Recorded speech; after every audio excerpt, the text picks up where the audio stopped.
तो आज की इस वीडियो में हम लोग क्वांटाइजेशन के कॉन्सेप्ट को समझेंगे। तो पहले हम लोग एक काम करेंगे, जो कॉन्सेप्ट है उसको ओबियसली समझेंगे अच्छे से, लेकिन उसके बाद क्वेश्चन सॉल्व करेंगे। जिस टाइप का क्वेश्चन JEE नीट लेवल में आने के चांसेस है उसी टाइप का क्वेश्चन सॉल्व करेंगे, ठीक है।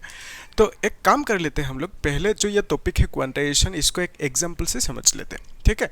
तो एग्जाम्पल को अच्छे से ध्यान से देखना आप लोग। सपोज ये आप हो, ओके, मान लेते हैं आप हो, तो आपको एप्पल खाना पसंद है, लेट्स से, तो कोई खिला रहा है एप्पल आपको। सपोज एक एप्पल आपको दिया किसी ने, तो आप उसे खाओगे। 2 एप्पल दिया तो भी खाओगे, 3 एप्पल देंगे तो भी खाओगे, ठीक है। लेकिन आपने एक कंडीशन लगा दिया कि अगर एक टुकड़ा, सपोज एक एप्पल के साथ एक टुकड़ा दे दिया आपको, या तो आधा दे दिया, तो उस केस में आप नहीं खाओगे। यानी आपको सपोज किसी ने 2.5 या तो 3.2 3 एप्पल दिया और साथ में थोड़ा सा हिस्सा दे दिया, है ना, तो उस केस में आप नहीं खाओगे। तो बेसिकली आपने कंडीशन क्या लगाया कि अगर आपको न्यूमेरिक वैल्यू में या तो इंटीग्रल वैल्यू में 1 2 3 इस तरह की वैल्यू में एप्पल देंगे तो आप खाओगे, ठीक है। तो आपने जो ये कंडीशन लगाया, इसी कंडीशन को क्या बोलोगे? क्वांटाइजेशन, ठीक है। तो यहाँ पे देखो, 1 एप्पल देंगे खाओगे, 2 देंगे खाओगे, 3 4 इस तरह से जितना भी देंगे खाओगे। तो यानी आप इसे ऐसे बोल सकते हो कि अगर आपको किसी ने n एप्पल दे दिया तो उस केस में आप इसे खाओगे। तो यहाँ पे n की वैल्यू कितना होंगे? n को आप लिख सकते हो 1 2 3 4 डॉट डॉट डॉट, यानी इंटीग्रल वैल्यू होना चाहिए, इंटीजर में होना चाहिए। तो डेसिमल में या तो फ्रैक्शन में होने से आप उसे एक्सेप्ट नहीं करोगे। क्लियर है यहाँ तक? इजी है। ठीक उसी तरह अगर एक बॉडी है लेट्स से, ठीक है, तो चार्ज की क्वांटाइजेशन है ना, तो क्वांटाइजेशन ऑफ चार्ज ये टॉपिक का नाम है, एंड बिकॉज ऑफ दैट हमें बात करना होगा अभी चार्जेस के ऊपर, ठीक है। सपोज एक बॉडी है, उस बॉडी को लेट्स से आप चार्ज देना चाहते हो, ठीक है। तो चार्ज कैसे दोगे उस बॉडी को? बाय गिविंग इट इलेक्ट्रॉन्स, ठीक है। तो अगर यहाँ से इलेक्ट्रॉन निकल लोगे तो भी ये चार्ज हो जाएंगे, अगर इलेक्ट्रॉन दोगे तो भी ये चार्ज होंगे, है ना। तो अगर इलेक्ट्रॉन दोगे it will become negatively charge, अगर इलेक्ट्रॉन इस बॉडी से निकालोगे तो उस केस में it will become positively charge, ये जानते हो आप, ओके। तो सपोज ये अभी न्यूट्रल है, तो इस केस में आप इसे क्या देना चाहते हो? चार्ज, ठीक है। तो उस केस में आप क्या दोगे? Electron, okay. सपोज आपने एक इलेक्ट्रॉन दिया, ये बॉडी इस इलेक्ट्रॉन को एक्सेप्ट करेंगे, 2 दिया तो भी एक्सेप्ट करेंगे, 3 दिया तो भी एक्सेप्ट करेंगे। लेकिन सपोज आपने 2.2 इलेक्ट्रॉन दिया या तो 3.5 इलेक्ट्रॉन दिया, 3 इलेक्ट्रॉन और साथ में आधा इलेक्ट्रॉन दिया, तो उस केस में बॉडी इसे एक्सेप्ट नहीं करेंगे, ठीक है, क्योंकि electron is the fundamental charge, इसको आप ब्रेक नहीं कर सकते हो, ठीक है। तो इलेक्ट्रॉन देना है या निकलना है तो 1 2 3 इस हिसाब से देना होगा, यानी इंटीग्रल वैल्यू में उसे देना होगा, ओके। तो बेसिकली यहाँ से हम कह सकते हैं कि 1 2 3 इस तरह से इलेक्ट्रॉन देने से ये बॉडी एक्सेप्ट करेंगे, यानी आप जो इलेक्ट्रॉन दे रहे हो क्या दे रहे हो? चार्ज दे रहे हो, क्योंकि इलेक्ट्रॉन के पास चार्ज होंगे, कितना है? 1.6 × 10⁻⁻19 कूलम, है ना। तो एक बॉडी में सपोज 1 इलेक्ट्रॉन दिया तो इसका मतलब कितना चार्ज दिया आपने? इतना सा। 2 इलेक्ट्रॉन दिया तो इसका मतलब 2 × दिस मच चार्ज दिया आपने, ठीक है। तो बॉडी एक्सेप्ट करेंगे, यानी आप बोल सकते हो कि ये जो बॉडी है, बॉडी को अगर आप n इलेक्ट्रॉन दोगे तो ये बॉडी एक्सेप्ट करेंगे। तो यहाँ पे n की वैल्यू क्या होना चाहिए? 1 2 3 4 डॉट डॉट इस तरह की वैल्यू होना चाहिए, यानी इंटीजर्स होना चाहिए, ठीक है। तो बेसिकली आप कह सकते हो इस बॉडी में कितना चार्ज होंगे? टोटल चार्ज कुछ होंगे देने के बाद, है ना। उसी टोटल चार्ज को आपने बोल दिया सपोज Q चार्ज है, तो आप यहाँ से लिख सकते हो ये जो Q चार्ज है that will be equal to Na, क्योंकि बॉडी के पास कितना चार्ज हो सकता है? Ne चार्ज हो सकता है, ठीक है, यानी टोटल चार्ज Ne हो सकता है, यानी जो n की वैल्यू है that should be in integers, okay. तो ये था क्वांटाइजेशन कंडीशन, यानी चार्ज की जो क्वांटाइजेशन है, बॉडी में आप कितना चार्ज दे सकते हो? Ne चार्ज दे सकते हो, ठीक है। तो यहाँ से हम लोग एक सिंपल सा क्वेश्चन सॉल्व कर लेते हैं, तब क्लियर होंगे। सपोज आप लिखो क्वेश्चन इस तरह से, कैन ए बॉडी, ओके, इसको आप लोग नोट करके रखना, मैं यहाँ पे लिख देता हूँ। क्वेश्चन सिंपल सी है, can a body accept an amount of charge, कितना मान लेते, कुछ मान लेते 8 × 10⁻⁻18 कूलम, ओके।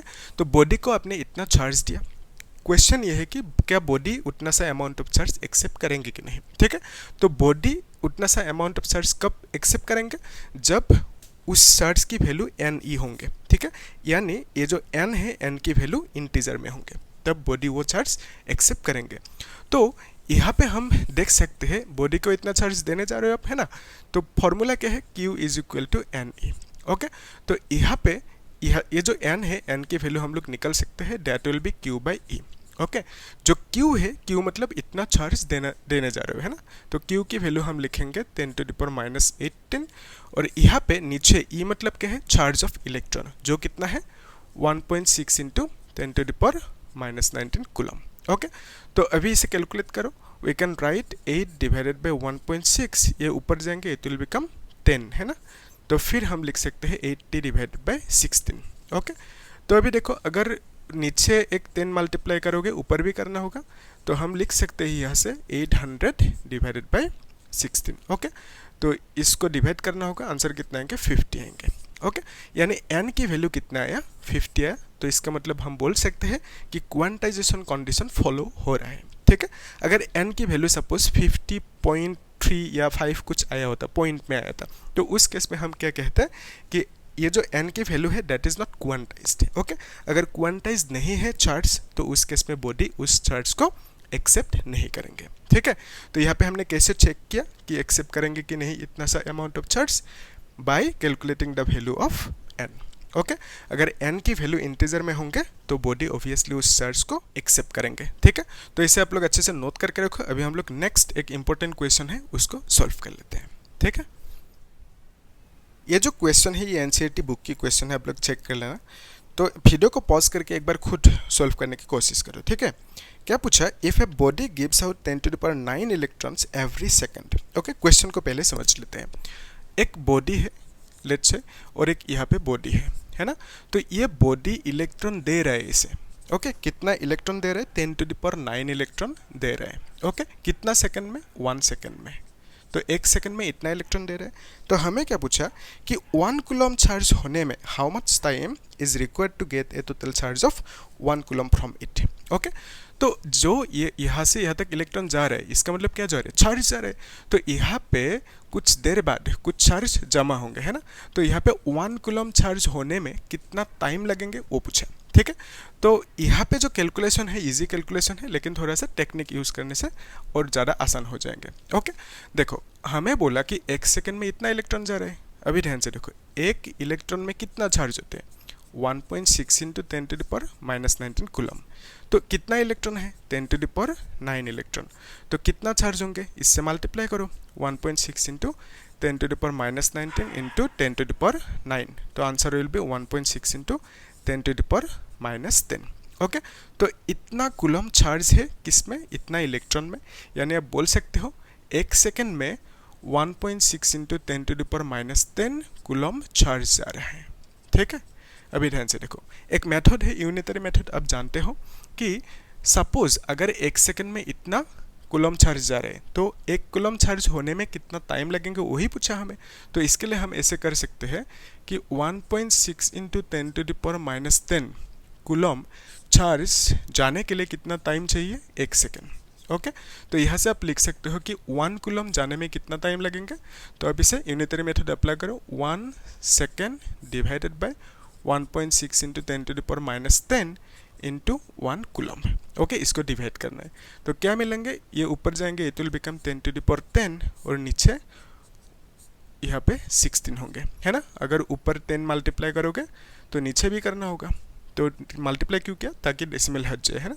तो basically you can write 1/16 into 10⁻11। Okay, तो इसको डिवाइड करने से, कैलकुलेट करने से कुछ आंसर आएंगे, and that is 6.25। Okay, 6.25 into 10⁻9, तो इसको आप लोग कैलकुलेट करके देखना।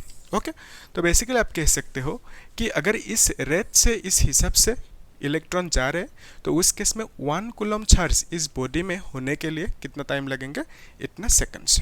ओके, तो इसको आप लोग कन्वर्ट भी कर सकते हो ईयर्स में, है ना, कितना ईयर्स होंगे, इतना second equal to almost 198 years होंगे। ओके, इसको आप लोग कैलकुलेट करके देखना, अगर कुछ डाउट है तो मुझे पूछना, मैं करा दूंगा। ठीक है। तो ये था क्वांटाइजेशन की क्वेश्चन एनसीईआरटी की। तो आप लोग एक काम करना, एक ये क्वेश्चन आप लोग होमवर्क करना, ठीक है। एक comb drawn through person's hair, तो इस क्वेश्चन को आप लोग होमवर्क करना। और नेक्स्ट एक क्वेश्चन है, how much positive and negative charge is there in a cup of water. एक कप में कितना पॉजिटिव चार्ज होंगे, कितना नेगेटिव चार्ज होंगे, वो फाइंड आउट करने लिए, ठीक है। तो इसके लिए हमें चाहिए एवोगैड्रोस नंबर की कॉन्सेप्ट। अगर हम यहाँ पे सॉल्व करें तो बहुत टाइम लेंगे, एक काम करेंगे उसके लिए एक स्पेशल नेक्स्ट जो वीडियो होंगे उसी के ऊपर होंगे, तो आप लोग प्लेलिस्ट में चेक करना, ठीक है। और कुछ डाउट है तो पूछना, वीडियो को लाइक करना, शेयर करना और सब्सक्राइब करना। Thank you.